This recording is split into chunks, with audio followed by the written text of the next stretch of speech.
26 നിയമസഭാ തെരഞ്ഞെടുപ്പിന് കോൺഗ്രസ് വളരെ കരുതലോടുകൂടി നീങ്ങുകയാണ്.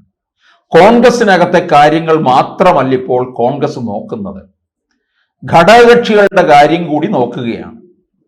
കാരണം ഘടകകക്ഷികളെയും കൂടെ അതിൻ്റെതായ രീതിയിൽ ഒത്തൊരുമിപ്പിച്ച് അവരുടെ സ്ഥാനാർത്ഥി നിർണയത്തിൽ പോലും ഇടപെട്ടുകൊണ്ട് പോയെങ്കിൽ മാത്രമേ ഭരണം പിടിക്കാൻ കഴിയുകയുള്ളൂ എന്ന് കോൺഗ്രസിന് ഇപ്പോൾ ബോധോദയം ഉണ്ടായിരിക്കുകയാണ്. കാരണം ഇത്തവണ കൂടി ഭരണമില്ലാതെ വന്നാൽ വലിയ പ്രശ്നമാണ്. കോൺഗ്രസ് പാർട്ടിയുടെ ഭാവി തീർന്നു എന്ന് എഴുതി വെക്കാം. കോൺഗ്രസിന്റെ ഭാവി തീർന്നു എന്ന് പറഞ്ഞാൽ UDFും തീർന്നു എന്നും പറയാം.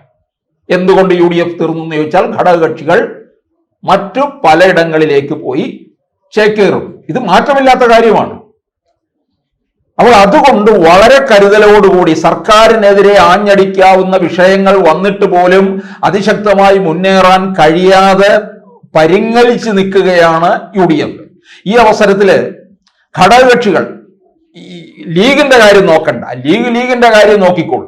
ലീഗ് അവർക്ക് കൊടുക്കുന്ന സീറ്റിൽ വിജയിക്കാനും അവർ പ്രാപ്തരാണ്, അവർക്ക് കഴിവുള്ളവരുമാണ്.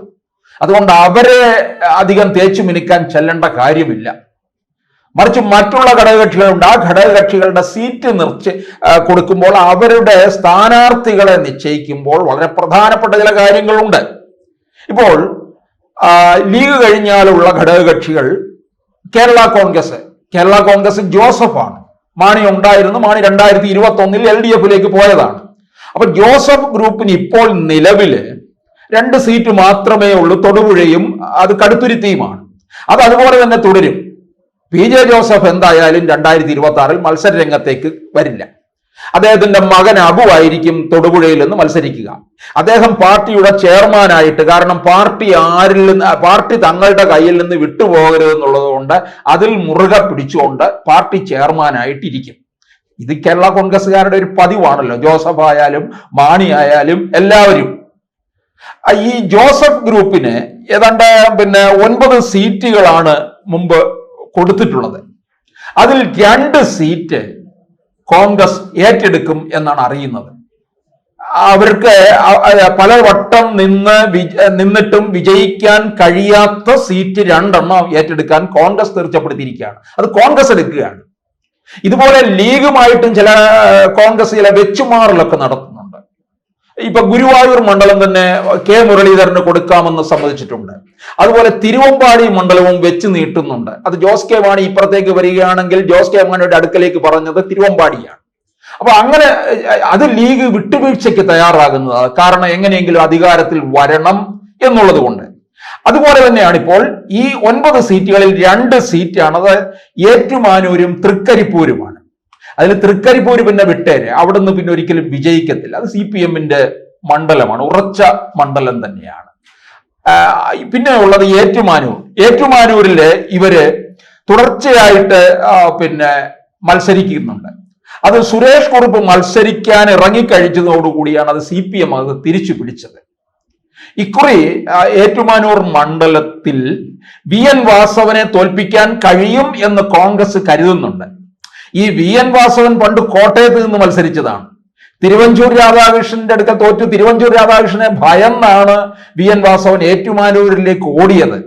തിരുവഞ്ചൂർ രാധാകൃഷ്ണൻ എന്തായാലും കോട്ടയത്ത് വളരെ ഉറപ്പാണ്, വളരെ സുരക്ഷിത മണ്ഡലമാണ്. അങ്ങനെ ഏറ്റുമാനൂരിലേക്ക് ചെന്നു. അത് പണ്ട് സുരേഷ് ഗോപി ഈ കേരള കോൺഗ്രസിനെ പരാജയപ്പെടുത്തിയിട്ടാണ് അവിടം പിടിച്ചത്. അതിനുശേഷം പിന്നെ CPMന്റെ കയ്യിലാണ്. അതുകൊണ്ട് അത് കേരള കോൺഗ്രസിന്റെ കയ്യിൽ നിന്ന്, ജോസഫിൽ നിന്ന് എടുത്തു കഴിഞ്ഞാൽ കോൺഗ്രസിലെ ഒരു നല്ല സ്ഥാനാർത്ഥി അവിടെ നിർത്തിക്കഴിഞ്ഞാൽ വിജയിക്കാം എന്നവർ കണക്ക് കൂട്ടുന്നുണ്ട്.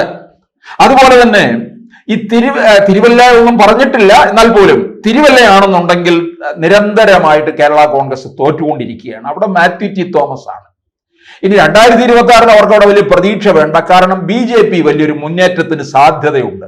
പ്രത്യേകിച്ച് അനൂപ് ആന്റണിയെ അവിടെ ഇറക്കിയിരിക്കുകയാണ്. അനൂപ് ആന്റണി BJPയിലെ ക്രൈസ്തവ മുഖവും കൂടിയാണ്, മർത്തോമാ സഭയുടെ ആസ്ഥാനവും കൂടിയാണ്. അപ്പൊ അവിടെ നിന്ന് അനൂപ് ആന്റണി വലിയ വിജയസാധ്യത തന്നെ പാർട്ടിയും കാണുന്നുണ്ട്, അനൂപ് ആന്റണിയും കാണുന്നുണ്ട്. അതുകൊണ്ട് കയറി ഒരുപക്ഷെ ആ സീറ്റ് എടുക്കാൻ തയ്യാറാകത്തില്ല. അത് കേരള കോൺഗ്രസിന് തന്നെ കൊടുക്കുകയും ചെയ്യും. അതുപോലെ തന്നെ ചങ്ങനാശ്ശേരിയും കോൺഗ്രസിന് താല്പര്യമുണ്ട്. ചങ്ങനാശ്ശേരിയിലൊക്കെ വിജയം ഉറപ്പായിട്ടുള്ള ഇടമാണ്. എന്തുകൊണ്ടാണ് ഈ ഘടകകക്ഷികളുടെ സീറ്റുകളിലേക്ക് പോകുന്നത് എന്ന് ചോദിച്ചാൽ, കാരണം ഒരു സീറ്റെങ്കിൽ ഓരോ സീറ്റും ഉറപ്പാക്കി പോവുകയാണ് കോൺഗ്രസ് ചെയ്യുന്നത്. കോൺഗ്രസ് ഇറങ്ങിക്കഴിഞ്ഞാൽ അത് വിജയിക്കാം ഉറപ്പാണ്. ആ ഉറപ്പുള്ള ഇടങ്ങളിലേക്ക് പോയി മത്സരിക്കുക എന്നുള്ളതാണ് കോൺഗ്രസ് കണക്ക് കൂട്ടുന്നത്. അതുകൊണ്ട് കേരള കോൺഗ്രസിനെ നിർത്തി ബലിയാടാക്കണ്ട, അവിടെ വീണ്ടും ചാവേറാക്കണ്ട എന്ന് പറയുകയാണ്. അപ്പൊ സ്ഥാനാർത്ഥി നിർണയത്തിലും കോൺഗ്രസിന്റെ ഇടപെടൽ അതിശക്തമായിട്ടുണ്ട് ഘടകകക്ഷികളുടെ സ്ഥാനാർത്ഥി നിർണയത്തില്. കാരണം ഘടകകക്ഷികൾ എല്ലാവരും കൂടി ചേർന്നെങ്കിൽ മാത്രമേ ഒരു മുന്നണി സംവിധാനത്തിലേക്ക് വരാൻ പറ്റുകയുള്ളൂ. അപ്പോൾ അങ്ങനെ വന്നു കഴിഞ്ഞെങ്കിൽ മാത്രമേ ഭരണത്തിലേക്ക് കടക്കാൻ കഴിയുകയുള്ളൂ. ഭരണത്തിലേക്ക് കടക്കാൻ കഴിഞ്ഞില്ല എന്നുണ്ടെങ്കിൽ 2026 തീർന്നു, പാർട്ടിയും തീർന്നു, മുന്നണിയും തീർന്നു, എല്ലാം മടക്കി കെട്ടിവെച്ചിട്ട് പോകാം. എല്ലാവർക്കും ഗുഡ് ബൈ പറഞ്ഞ് ഏത് പാർട്ടിയിലേക്ക് വേണമെങ്കിലും പോകാം. CPM പോകേണ്ടവർക്ക് CPM പോകാം, BJP പോകേണ്ടവർക്ക് BJP പോകാം. ഇനി ഘടകകക്ഷികൾ മൊത്തത്തിലെ NDAയിലേക്ക് പോകണമെങ്കിൽ അങ്ങോട്ടേക്കും പോകാം എന്നുള്ള സാഹചര്യത്തിൽ നിൽക്കുകയാണ്. അപ്പൊ കോൺഗ്രസിന് വിട്ടു നൽകിയാൽ മുന്നണിക്ക് ഗുണം ചെയ്യുന്നുണ്ടെങ്കിൽ ചെയ്യട്ടെ എന്ന് ചിലരും കരുതുന്നുണ്ട്. കാരണം കേരള കോൺഗ്രസ് ആയാലും 2 തവണ ഭരണമില്ലാതെ നിൽക്കുകയാണ്. കേരള കോൺഗ്രസ് എന്നല്ല, UDF എല്ലാവരും. അപ്പൊ വിട്ടുവീഴ്ചയ്ക്ക് തയ്യാറാകുന്നുണ്ട്. അതാണ് ഞാൻ നേരത്തെ പറഞ്ഞ ലീഗും ചില വിട്ടുവീഴ്ചകൾക്ക് തയ്യാറാകുന്നുണ്ട്. ആ വിട്ടുവീഴ്ച നല്ലതാണെന്നുള്ളതാണ്. അപ്പം ജോസഫിന് 2 MLA-മാരും 1 MP-യുമാണ് നിലവില് ഉള്ളത്. അപ്പോൾ ഇവിടെ വിലപേശലൊന്നും ഇപ്പോൾ ഇനിയിപ്പോൾ നടക്കത്തില്ല. ലീഗും അതാണ് നോക്കുന്നത്. തൽക്കാലം വിലപേശലിലും മറ്റൊന്നും പോകണ്ട. അതൊക്കെ ജയിച്ചു കഴിഞ്ഞു വന്നിട്ട് അധികാരത്തിലേറുമ്പോൾ ചോദിച്ചു വാങ്ങാൻ മറ്റ് നിരവധി കാര്യങ്ങളുണ്ട്. ആ സമയത്ത് അതെല്ലാം ചോദിച്ചു വാങ്ങാം, ബലാത്കാരമായി എടുക്കാം എന്നുള്ളതാണ്. അപ്പോൾ തീർച്ചയായിട്ടും കേരള കോൺഗ്രസ് ജോസഫ് ഗ്രൂപ്പിന്റെ സീറ്റുകൾ വെട്ടിക്കുറയ്ക്കും എന്നുള്ളത് ഉറപ്പായിരിക്കുകയാണ്. സ്ഥിരം തോൽവിയായ ഏറ്റുമാനൂരും തൃക്കരിപ്പൂരും, ഈ തൃക്കരിപ്പൂര് നോക്കുന്നത് ഭരണവിരുദ്ധ വികാരം ഉണ്ടെങ്കിൽ അത് വോട്ടാക്കി മാറ്റാം എന്നുള്ളതാണ്. അപ്പൊ ആ ഭരണവിരുദ്ധ വികാരം ഉണ്ടെങ്കിൽ അത് അവിടെ വിജയിക്കാനും സാധ്യതയുണ്ട്. കാരണം CPM കോട്ടകളിലേക്ക് പോലും കടന്നു കയറുന്നുണ്ട് എന്നൊരു വർത്തമാനമുണ്ട്. ആ സാഹചര്യത്തിൽ തൃക്കരിപ്പൂര് പിടിക്കാമെന്ന് കരുതുന്നുണ്ട്.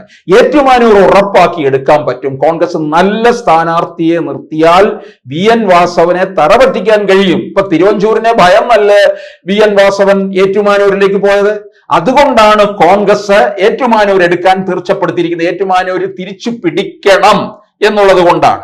അപ്പോൾ തീർച്ചയായിട്ടും അതുപോലെ തന്നെ ഈ കേരള കോൺഗ്രസ് പല സ്ഥലത്തും, അതായത് ജില്ലകളിൽ തന്നെ അവർക്ക് ജില്ലാ പഞ്ചായത്തിലൊക്കെ വലിയ തോൽവി ഉണ്ടായിട്ടുണ്ട്. ആ തോൽവിയുടെ അടിസ്ഥാനത്തിലാണ് അവരുടെ ഈ സീറ്റുകൾ വെട്ടിക്കുറച്ചിട്ട് ഇനിയിപ്പോ കുട്ടനാടും ജോസഫ് ഗ്രൂപ്പിന്റെ കയ്യിലേക്ക് ഉള്ളതാണ്. അതൊക്കെ നിലനിർത്തും. വിജയ സാധ്യത കുറവുള്ള ഇടങ്ങളിൽ നിന്നാണ് കോൺഗ്രസ് സീറ്റുകളെ എടുക്കാൻ തീർച്ചപ്പെടുത്തിയിരിക്കുന്നത്. അപ്പൊ ജോസഫ് ഗ്രൂപ്പ് വിട്ടുവീഴ്ചയ്ക്ക് തയ്യാറാകേണ്ടി വരും.